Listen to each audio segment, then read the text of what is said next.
Good evening, everybody. Jack O'Malley coming to you from the office, the bunker, the basement hideaway, whatever you want to call it, on this National Plaid Day. Yes, I wore some plaid. All right, so I had a update in the can, ready to go, and I pulled it back because we have breaking news. News that we have been waiting for some time. And I won't, I'll chat about it after I tell you. The Michigan State Supreme Court ruled in our favor. The 1945 law, basically what they did was that, first of all, they said the governor lacks authority to declare a state of emergency or a state of disaster under the 76 Act after April 30th, when we, as the legislature, did not extend. That was a unanimous vote, 7 justices. The second one was a split decision, 4-3. The 1945 Act is in violation of the Constitution because it purports to delegate to the executive branch the legislature's power of state government. That is what we have been arguing from day one. So, some thoughts here before everybody kind of goes running off. One, this was, and it all's coming clear to me now. Again, I'm not a legal beagle, but our case never got on the docket, our legislative case, but our lawyers were allowed into the courtroom.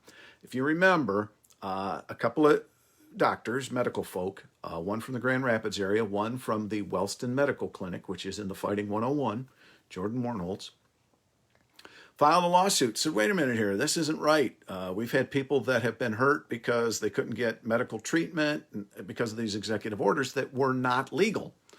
So we went before a federal judge, and they went before the federal judge, and the judge said, well, as I remember, found in their favor, but said, well, now wait a minute here, the Michigan State Supreme Court needs to rule on these things, and asked the Supreme Court to do so. And again, I'm getting my facts a little bit mixed up here because I haven't followed every case little by little.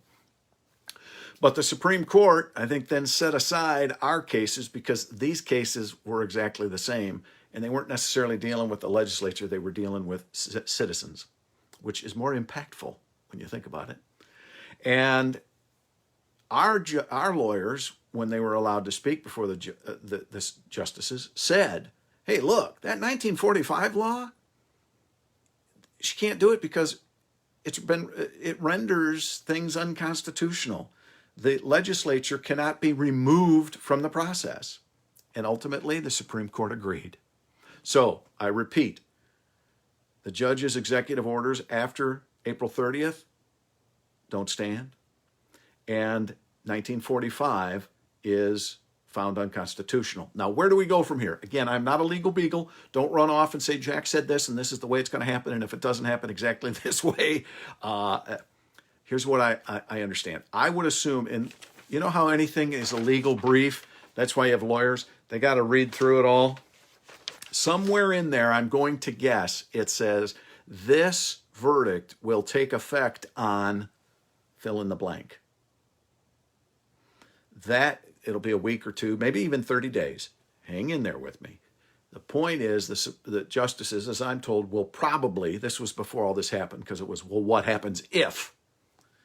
They'd say, okay, this is going to take effect on this date, because there are, and I've said this all along, there are executive orders that made sense. If you remember way back to April, we were going to codify, we had ready in statute, we'd passed them, I think it was 28 or 30 executive order laws that would have codified or made into law those executive orders.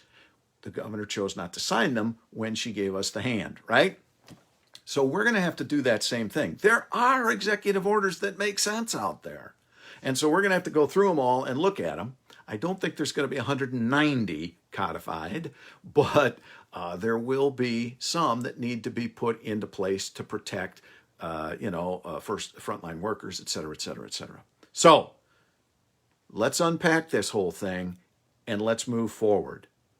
But those folks who've been frustrated, understand we've all been frustrated. And when you say, you're not doing enough, you're not doing this, we have been. And I thank the Supreme Court justices who saw fit to say, you know what? We're supposed to have a two-party system, and we have laws in place, and the legislature's job is to make them. So thank you to our Supreme Court justices. Thank you to our lawyers and to those two medical folks that took on that case, because it really cleared the way. So again, we've still got some ways to go. There's still some explaining as to how do we move forward, but we get to move forward. It's going to be interesting. Also, I do want to mention President Trump. As you probably know, he and Melania tested positive for COVID. I read just minutes ago that they've moved him to Walter Reed. He's working out of the presidential office at the Walter Reed Medical Center. I didn't know the president had an office there, but it makes sense. They say they moved him there out of an abundance of caution. He's a little fatigued, but in good spirits. My thought is that obviously I don't want anybody sick. I don't want anybody dying. But I want a speedy recovery for the first family.